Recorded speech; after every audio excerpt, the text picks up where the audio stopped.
तो hey guys, video में and तक बने रहें और वीडियो को लास्ट तक देखें। चंदेरी रात के घने जंगलों की वो अंधेरी रात थी। चारों ओर एक अजीब सा सन्नाटा पसरा हुआ था। अचानक चारों ओर से सियार, भेड़िया, लोमड़ी और कुत्तों के रोने की भयानक आवाज आने लगी और तभी बदहवास दौड़ता शास्त्री आया, जिसने मजबूती से पकड़े कुछ अपनी छाती से लगा रखा था। उसकी सांसें फूल रही थी, पसीना बहे जा रहा था। उसने दौड़ते हुए पलटकर देखा, लेकिन गड्ढे में पैर पड़ने से वो गिर पड़ा और उसके हाथ से मोटी सी किताब भी छूट गई थी। शास्त्री जल्दी से संभाल कर उठा और किताब की ओर दौड़ा, लेकिन थम गया। उसने देखा अंधेरे में दो लाल आंखें उसे घूर रही थी। शास्त्री डर से चीख पड़ा, नहीं! शास्त्री की चीख गूंजते ही जंगली जानवरों ने रोना बंद कर दिया था। अगले ही पल चंदेरी के उस जंगल को सन्नाटे ने फिर से अपनी गिरफ्त में ले लिया था। अगले दिन चंदेरी में हंगामा सा मचा हुआ था।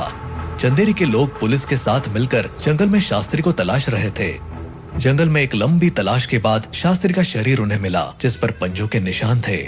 ये देख एक आदमी बोला, लगता है जंगली जानवर ने शास्त्री पर हमला किया था। अगर जंगली जानवर का हमला था तो वो शास्त्री को खा क्यों नहीं गया? और जंगल के इस हिस्से में शास्त्री क्या करने आया था रात में, वो भी अकेले? इंस्पेक्टर की बात सुनकर सभी हैरान रह गए। इंस्पेक्टर ने आगे कहा, आसपास जंगली जानवर के निशान भी नहीं है, मतलब मामला कुछ ज्यादा पेचीदा है। तभी हवालदार चीख उठा, सर, शास्त्री अभी जिंदा है। तुरंत शास्त्री को उठाकर चंदेरी के अस्पताल ले जाया गया। डॉक्टर्स ने दिन रात शास्त्री पर मेहनत की। तभी 2 दिन बाद शास्त्री को होश आया और वो पागलों की तरह चीखने लगा, अनर्थ, घोर अनर्थ! चंदेरी के बुरे दिन फिर से आने वाले हैं। सब बर्बाद हो जाएगा। वो आने वाली है। वो? कौन वो आने वाली है? शास्त्री की चीख पुकार सुनकर आए एक आदमी ने पूछा, तो कांपते हुए शास्त्री ने जवाब दिया, स्त्री फिर से आने वाली है। स्त्री का नाम सुनते ही सभी के चेहरे का रंग उड़ गया और डर से कांप उठे। तब डॉक्टर ने घबराते हुए बोला, स्त्री तो हमेशा के लिए चंदेरी से जा चुकी है न शास्त्री, फिर वो दोबारा कैसे आ सकती है? तुमने ही तो चंदेरी पुराण में से बताया था हमेशा के लिए स्त्री से छुटकारा पाने का रास्ता। वही चंदेरी पुराण तो मुझसे छीन कर वो ले गया। उसमें दोबारा स्त्री को बुलाने का रहस्य भी लिखा था। ये सुनते ही वहाँ खड़े लोग डर से कांप उठे थे। शास्त्री ने अपने माथे से पसीना पोंछते हुए कहा, अगले सप्ताह शनि अमावस्या है।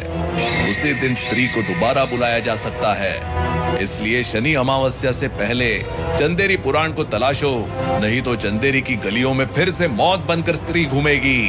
शास्त्री की इस चेतावनी से पूरा चंदेरी कांप उठा।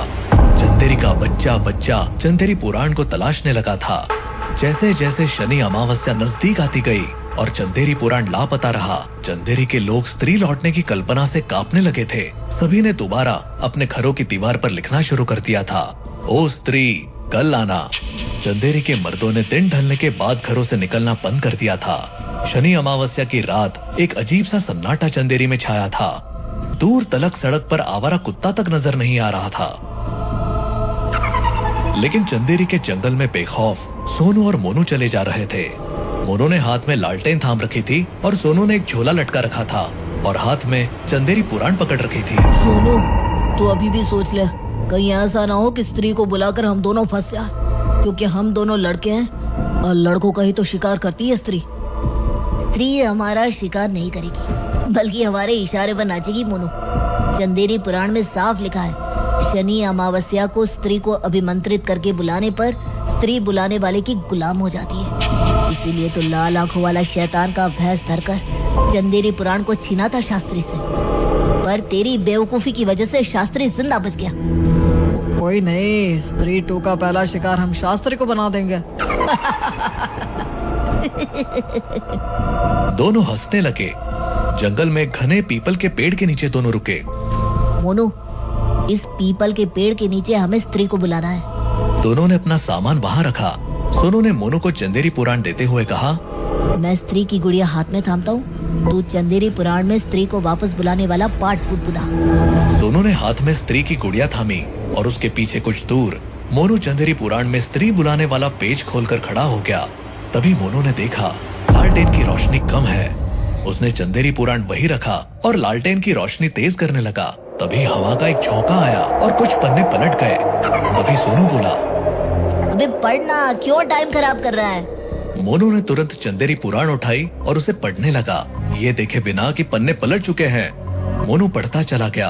अचानक आसमान में तेज बिजली कड़की और सीधा सोनू की पकड़ी स्त्री की गुड़िया पर गिरी। सोनू और मोनू चीख पड़े, लेकिन हैरान रह गए क्योंकि इतनी शक्तिशाली बिजली गिरने के बाद भी सोनू को कुछ नहीं हुआ था। तभी वो दोनों देखकर हैरान रह गए कि सोनू के हाथ में जो स्त्री की गुड़िया थी वो किसी सर में बदल गई थी, लेकिन वो सर बालों से ढका हुआ था। मोनू खुशी से चीख पड़ा, सोनू सोनू, स्त्री हमारे हाथ में आ गई। लेकिन उस समय जब बिजली कड़क रही थी तब शास्त्री अपने घर एम्बुलेंस से उतर रहा था, जो अस्पताल से डिस्चार्ज होकर लौटा था। वो आसमान में कड़कती बिजली को देखकर कांप उठा था। ये बेमौसम की बिजली नहीं, कयामत की बिजली है। अब चंदेरी को कोई नहीं बचा पाएगा।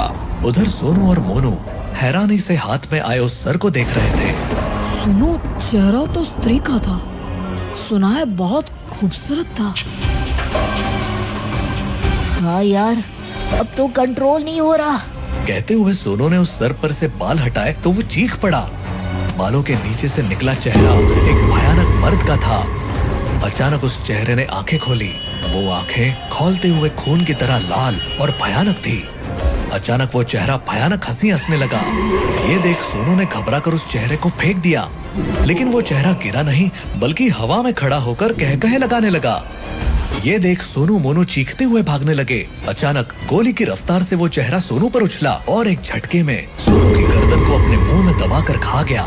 सोनू का सर कटा धड़ जमीन पर गिरा और ये देख मोनू ने वहाँ रखा लकड़ा उठा लिया और चेहरे की ओर दौड़ा। करीब आकर उसने लकड़ा चेहरे को मारा, लेकिन चेहरे से टकराकर लकड़ा मिट्टी की तरह बिखर गया। ये देख मोनू पलटकर डर से भागा, लेकिन चेहरे ने उछलकर मोनू की गर्दन को अपने मुंह में निगल लिया और मोनू को सर कटी लाश बनाकर पटक दिया। अगली रात से जो भी लड़की चंदेरी की गलियों में दिखाई पड़ती वो सुबह तक गायब होने लगी थी। लड़कियों का इस तरह गायब होने से चंदेरी में तहलका मच गया था, लेकिन सब हैरान भी थे कि लड़कों को गायब करने वाली स्त्री इस बार लड़कियों को क्यों गायब कर रही थी। इस बात का जवाब शास्त्री के पास भी नहीं था, लेकिन शास्त्री बोला, हमें जवाब को चंदेरी के जंगल में तलाशना होगा, जहाँ शनि अमावस्या की रात बिजली गिरी थी, क्योंकि किसी ने स्त्री को बुलाने की कोशिश की थी और अगर स्त्री आ गई तो अब वो बुलाने वाले की गुलाम है। हो सकता है उसी के इशारे पर स्त्री लड़कियों को गायब कर रही है। स्त्री के खौफ से डरे लोग अब जंगल में जाना ही नहीं चाहते थे, लेकिन चंदेरी के लोगों के पास अब रास्ता भी एक ही बचा था कि वो शास्त्री की बात को माने। इसीलिए चंदेरी के सारे लोग दिन के समय जंगल में उस जगह को तलाशने में जुट गए जहाँ बिजली गिरी थी। वो जगह तो नहीं मिली, लेकिन वो लोग उस पीपल के पेड़ के नीचे पहुँच गए जहाँ उन्हें 2 सरकटी लाशें सड़ते हुए मिली थी और वहीं एक जगह चंदेरी पुराण भी पड़ी थी। शास्त्री ने सबसे पहले चंदेरी पुराण अपने कब्जे में ली, फिर सरकटी लाशों को देखकर चंदेरी पुराण के पन्ने पलटे और वो खुद सिहर उठा। ये दोनों जो भी थे, इन मूर्खों ने स्त्री को नहीं बुलाया बल्कि सरकटा को बुलाया। वही इन दोनों का सर काट कर खा गया। सरकटा? अब ये सरकटा क्या है? सभी की जबान पर ये एक ही सवाल था, जिसका जवाब देते हुए शास्त्री ने बताया, सरकटा वो है जिसने स्त्री को स्त्री बनाया था। सन 1000 के करीब सरकटा चंदेरी के जंगल का एक लुटेरा था, लेकिन वो चंदेरी का राजा बनना चाहता था। तब चंदेरी के राजा को युद्ध में हराना नामुमकिन था, इसलिए एक तांत्रिक की मदद से सरकटा ने एक वैश्या को उठा लिया था और उस तांत्रिक ने उस वैश्या को स्त्री में बदल दिया था। इसका काम था चंदेरी के नौजवानों को गायब कर देना। जिस दिन सारे नौजवान चंदेरी से गायब हो जाते, उस दिन लुटेरा सरकटा चंदेरी के रियासत पर अपना कब्जा कर लेता। जब स्त्री नौजवानों को गायब करने लगी, तब राजा को संदेह हुआ और फिर एक दिन राजा ने सरकटा का सर काटकर उसे मरने की जगह नरक में सड़ने के लिए भेज दिया। लेकिन स्त्री हाथ में नहीं आई। तब उसका तोड़ निकाला गया और दीवारों पर लिखना शुरू कर दिया, ओ स्त्री कल आना। मगर उन दोनों मूर्खों ने सरकटा को नरक से निकाल लिया और अब वो कहर बरसा रहा है। सरकटा को खत्म करने के लिए हमें स्त्री को बुलाना होगा। स्त्री अपना बदला लेने के लिए सरकटा को खत्म कर सकती है, तब उसे भी मुक्ति मिल जाएगी। चंदेरी के लोगों के पास दूसरा चारा नहीं था। उन्होंने चंदेरी पुराण से स्त्री को बुलाने का नया रास्ता तलाशा और स्त्री को बुलाया। फिर से बिजली कड़की और चंदेरी के चौराहे पर गिरी औरत स्त्री में बदल गई। चंदेरी के सारे लोग अपने घरों में छिपे थे। अब चंदेरी के सुनसान सड़कों पर सिर्फ दो लोग थे, एक सरकटा और दूसरी स्त्री, और इन दोनों को एक दूसरे की तलाश थी। चंदेरी के चौराहे पर दोनों एक दूसरे से टकराए और सरकटा गुस्से से चीख पड़ा। मेरी गद्दार गुलाम, मैं जानता हूँ तूने चंदेरी के राजा को मदद की थी मुझे नरक पहुँचाने में, इसीलिए उसने तुझे छोड़ दिया था, पर अब मैं तुझे नहीं छोड़ूंगा। ये कहकर सरकटा स्त्री की ओर उछला और स्त्री की गर्दन को खाने के लिए अपना मुंह खोला, लेकिन स्त्री भी तैयार थी। उसने धरती से उस बिजली को निकाला जिसके रास्ते वो वापस लौटी थी, और उस बिजली को सरकटा के माथे के बीच उतार दिया। सरकटा चीख पड़ा। बिजली आग बनकर उसके सर को जलाने लगी थी, लेकिन उसने मुंह बंद नहीं किया और चलते हुए स्त्री का सर गर्दन सहित निकल गया। स्त्री चीखते हुए उसके मुंह में समा गई और आग ने सरकटा के सर को जलाकर राख कर दिया। अब चंदेरी के लोग खुश थे। एक तीर से दो निशाने लगे थे। सरकटा भी गया और स्त्री भी खत्म हो गई। लेकिन शास्त्री ने चंदेरी पुराण को सुरक्षित छिपा कर रख दिया, क्योंकि चंदेरी पुराण में असंख्य राज छिपे थे जिनसे और भी बुरा हो सकता था।